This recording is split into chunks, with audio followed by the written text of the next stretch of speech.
saya sebagai fasilitator tentunya juga akan ingin tahu bagaimana hasil panjenengan ada di sini. Nanti bisa Pak Irfan ceritakan, dan sebelumnya bisa Pak Irfan perkenalan dulu biar paham semuanya.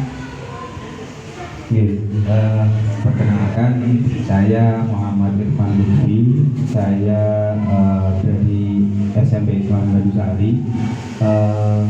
Di SMP Islam saya bertugas sebagai guru BK. Sebenarnya untuk kegiatan ini kalau awalnya itu sebenarnya di rumah apa ya, kemungkinan awalnya ini saya juga bingung gitu, karena memang untuk pembelajaran mendalam itu kan sesuatu hal yang baru buat saya, terutama di dalam dunia konseling itu untuk perencanaan istilahnya harus dari awal sekali sebelum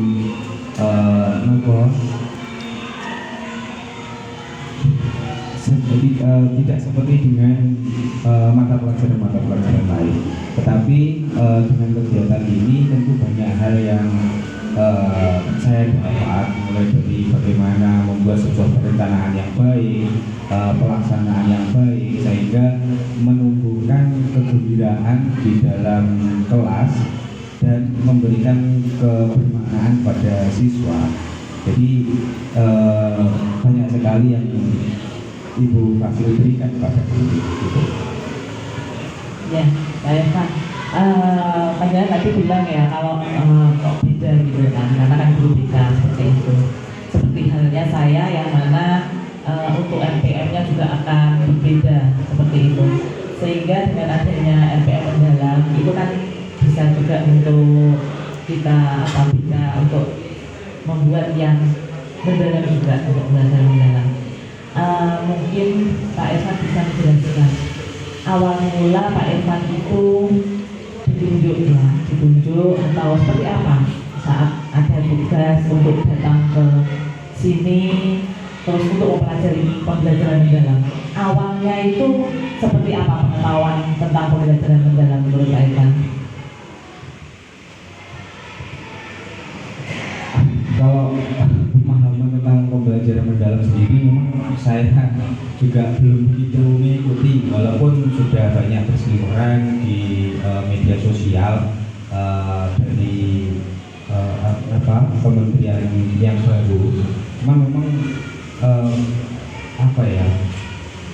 karena mungkin masih berkutat sama yang kemarin, anggapan awal saya ya mungkin ini sama seperti yang kemarin, hanya mungkin perubahan di bagian namanya, yang kalau dulu CP menjadi apa seperti itu.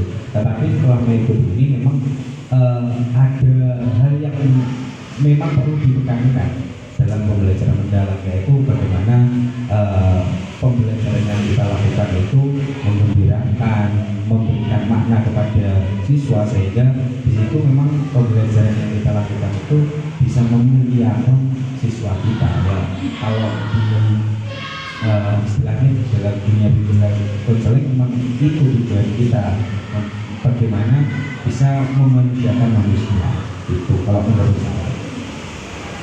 Iya, pada saat mengikuti pelatihan di sini kan ada 7 modul nih Pak Irfan. Dari modul 1 sampai ke 7 itu yang mudah panjenengan pahami, dan yang merasa masih kesulitan atau perlu lagi pendalaman itu yang bagian mana?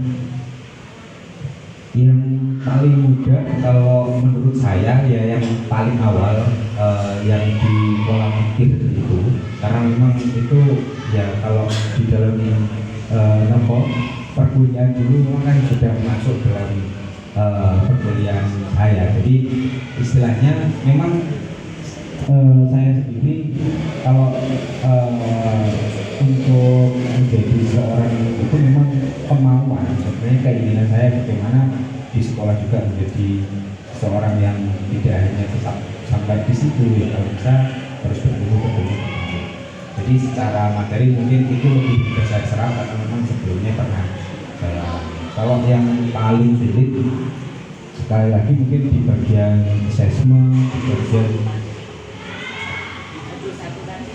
modul satu yang bagian pola pikir bertumbuh. Ya. Kalau yang paling sulit menurut saya ya di bagian modul 45 kalau nggak salah, itu di bagian assessment dan perencanaan. Karena sekali lagi untuk model perencanaan di layanan bimbingan konseling itu kan beda.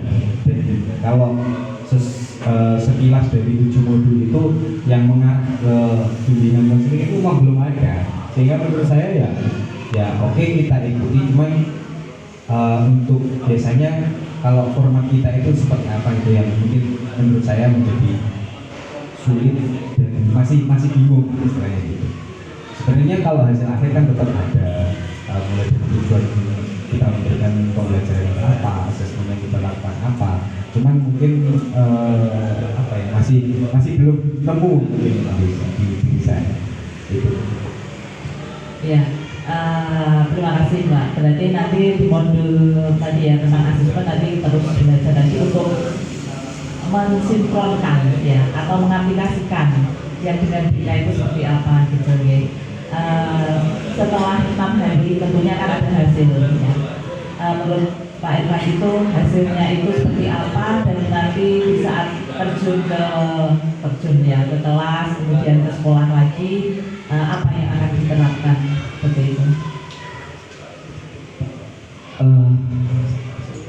Satu hal mungkin yang saya peroleh di sini, bagaimana membuat kelas itu menyenangkan sehingga apa yang kita berikan itu menjadi bermakna. Ketika sudah apa yang kita berikan sudah pembelajaran yang kita berikan itu sudah bermakna, tentu itu akan teringat terus. Nah, mungkin yang ingin saya lakukan yaitu berawal dari diri saya, bagaimana mungkin awalnya ke sini juga ya aku beda dengan yang lain mungkin kan seperti itu, tetapi ternyata dengan itu di sini bertemu dengan ibu-ibu Fasil dan teman-teman, ternyata ya bagaimana menghidupkan situasi kelas yang menyenangkan itu yang mungkin bisa kita keluarkan sehingga siswa juga merasa nyaman dengan kita,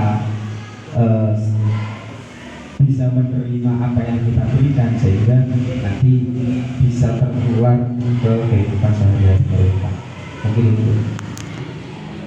Ya, terima kasih Pak Irfan. Mungkin itu saja pertanyaan dari saya. Semoga nanti Pak Irfan bisa mengimbaskan pada teman-teman dan ilmu-ilmu ini akan terus berkembang. Itu terima kasih.